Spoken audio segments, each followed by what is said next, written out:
Everyone, happy Friday. Welcome to today's market snapshot. My name's Craig Erlam, senior market analyst at OANDA.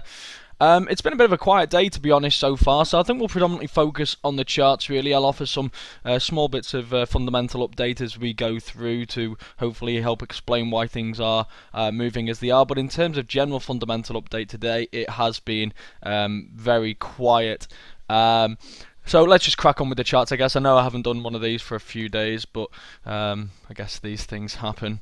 It's been quite busy, unfortunately.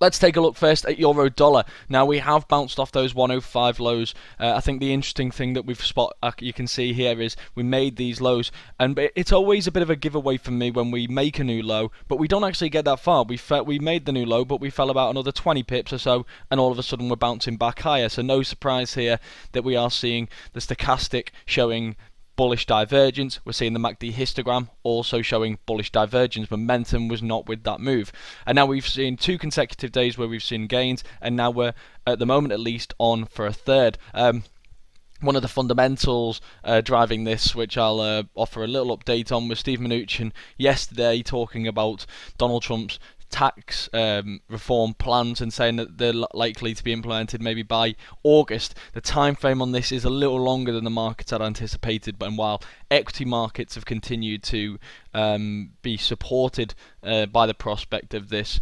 because they are generally more focused on the longer term picture, and therefore the Dow actually hit a 10 consecutive day winning streak yesterday, which is very impressive, again hitting an all-time high. The dollar is also focused on the near-term picture, so we look at the Fed this year, and Steve Mnuchin talked about the prospect for it to come into play in the next 2 or 3 months, then I think that would have been supportive for the US dollar, because it had been some stimulative action, which is inflationary in its very nature, which may have encouraged the Fed to raise interest rates in March or May to get ahead of the curve, leaving 2 more this year. But instead, the markets seem pretty convinced now that there's only going to be 2 interest rate hikes this year, and with any stimulus package only coming late in the year, to be honest, I think that is probably sensible, and I think we may potentially even start to hear the Fed moving away from signaling 3 rate hikes more towards 2 after the March meeting. But ultimately, I think it really wants to keep March on the table, because it keeps reiterating its stance that it's not taking into consideration fiscal stimulus yet, but if it knows that it's not going to happen for some time, then I think it is going to affect its intentions and its message. We've also not really had any details on fiscal stimulus either, so I think that's also playing into this.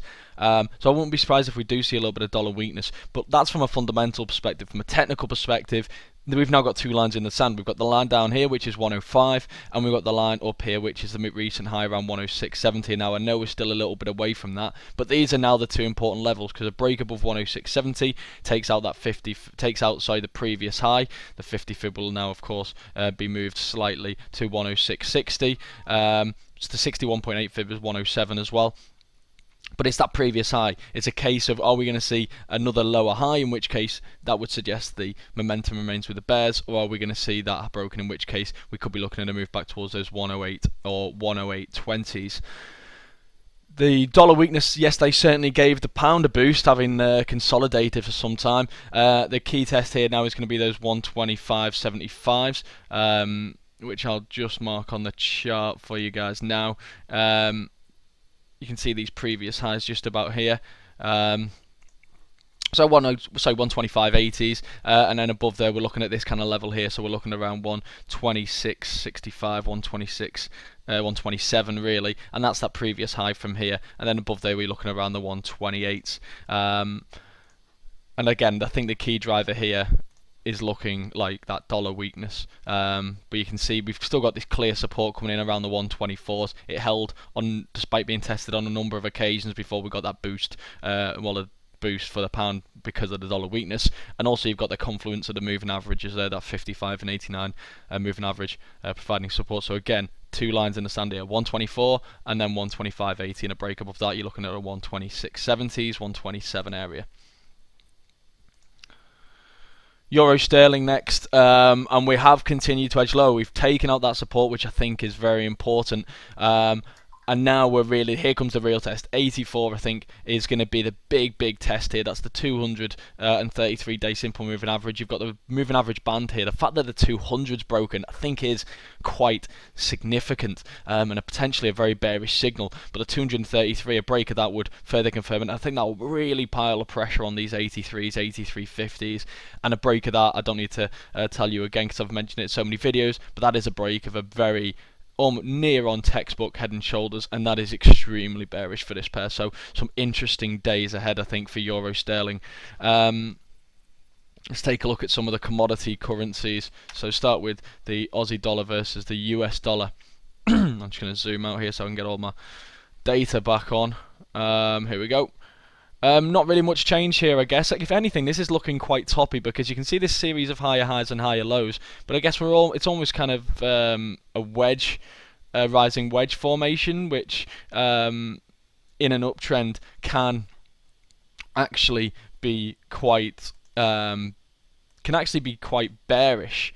And actually, I would say it is quite bearish. So you can see here this kind of rising wedge. And what makes it more bearish is you just have to look at the momentum indicators underneath, and you can see that momentum's fallen out this move. The MACD histogram, no momentum. Even the moving average, no momentum. The stochastic, no momentum. Yet we continue to make higher highs, and we are still in that important resistance area between 77 and 78. For me, I think this is looking very bearish indeed. Can it make 77.50s? Can it even hit 68? Yes, of course it can. Do I think it'll go above that? No, I don't. Not at this moment in time anyway.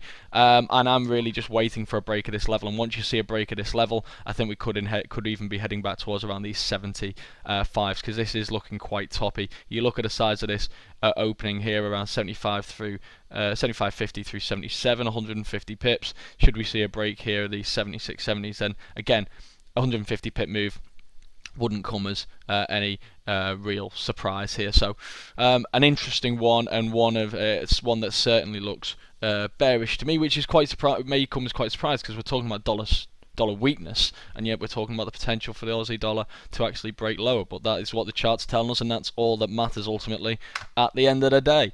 Let's look at the US dollar versus the Canadian dollar.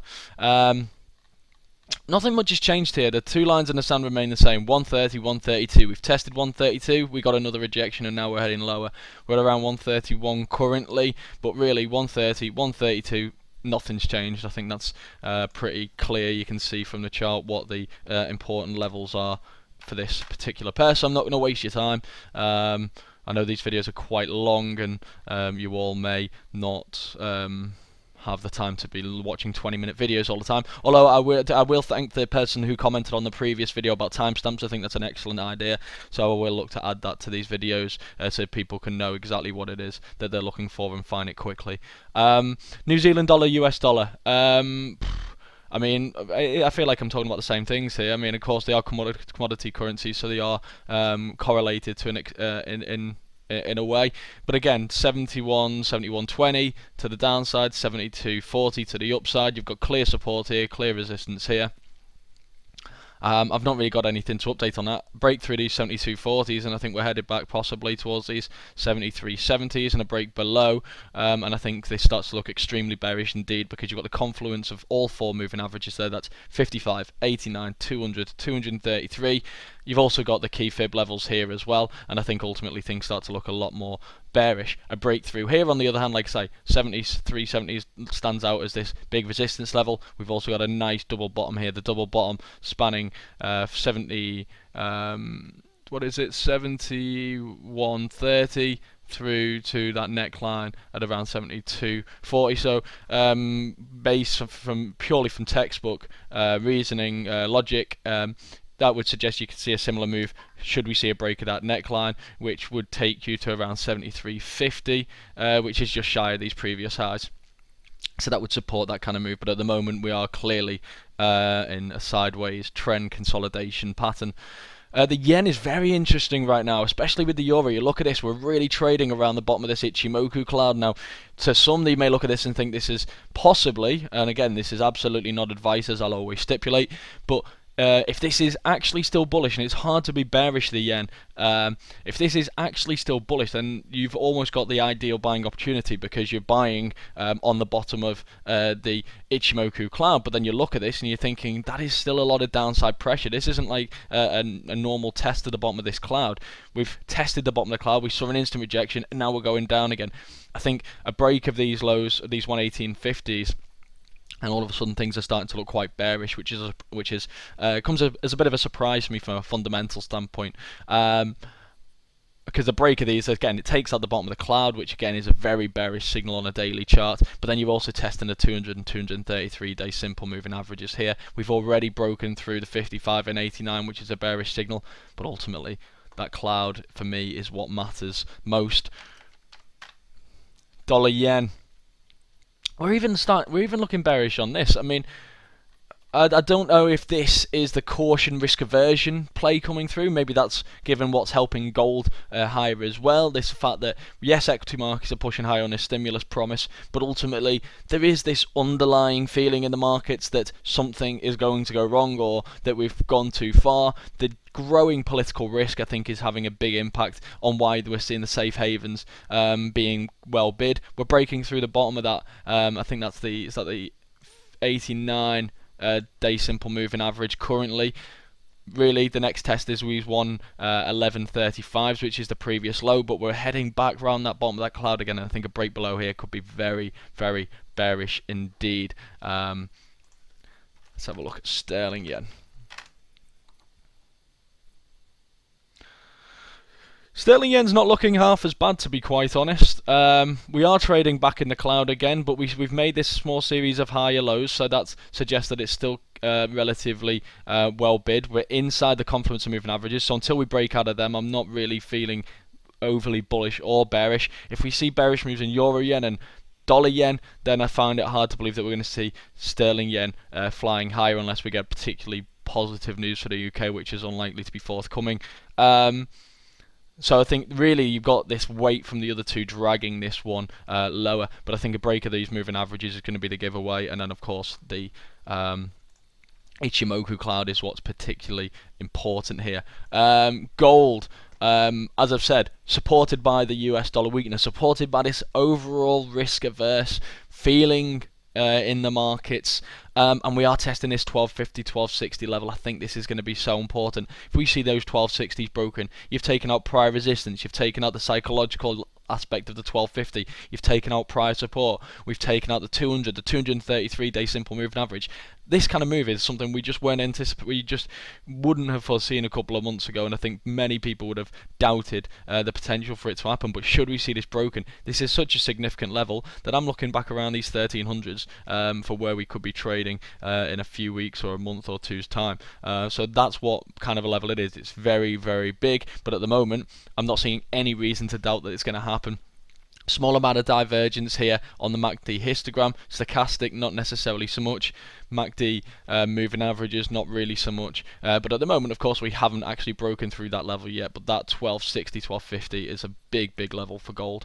WTI and Brent crude, again, we just continue to see these highs being tested. You've got kind of two stories here. One is the build in inventories, and I know this week's was much lower, but the last 2 weeks before that, both were huge, huge builds, which should be bearish for WTI and crude. But then you've got the compliance is strong on this production cut, and ultimately I think that's far more significant than US output rising and short-term inventory bills. Of course, we've got the oil rig count due out later on this evening, as well as on a non-oil front, we've got University of Michigan consumer sentiment, which could impact the US dollar, and also new home sales. But it's this is the important bit. We saw that the OPEC compliance was above 93%. A report issued yesterday showed that OPEC and non-OPEC compliance at 86%, extremely high, particularly by historical standards, given how unreliable the countries have been complying with these kind of production cuts. And I think this is what's really lifting this right now. We're seeing the 56, 57 level being tested. We've seen 2 rejections, and yet we continue to make this series of higher lows. For me, I'm thinking this is still looking bullish, even though we are trading at the upper end of the range. If we see another rejection, then it's this 55 level, that's 55.15. It's going to be important for me, because you've got a kind of double top forming there if we look at a 4-hour chart. and your neckline is at 55.15. But ultimately, I just think momentum really is with the bulls at this stage, even though we are seeing perhaps a little bit of momentum drop on the last one. But should we see a break of those 55.15s, then we're looking back towards $59.60 a barrel here. So I think that again is a very important level, and a break of the double top, I should state, given that your high is up here around 56.75, 55.15 being the lower, so you're looking at about $1.60 perhaps. That would take you down through to you're looking at what, 53.50. Which would take you through this support as well, so potentially you'd even be looking back around the lower end of the range should we see a break of that 55.15. So certainly an important technical level. The same applies to WTI, back at the top end of the range. Momentum feels really much like it's with the bulls at the moment, but here your neckline on this case is around these 52.85s. Your high is 54.45, so again $1.60. Based on the, again, textbook definition of what you should be, the possible projection level.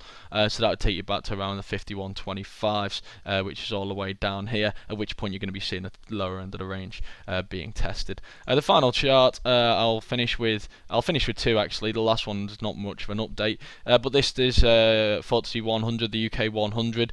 It looks as though we are potentially seeing a bit of a bearish move here. We saw the previous lows taken out, which I highlighted previously on 4-hour charts as possible technical levels. This one most notably, that's been taken out. A lot of bearish move over the last few hours, and then we're seeing this rising trend line coming under significant pressure now. That's from the lows on the 9th of November. I think should we see a close below there, and a close below 7,200 in particular, then things could potentially be looking quite bearish. You've almost got this double top formed actually here with the neckline around those 72.50s. You've got 73.20 as your high.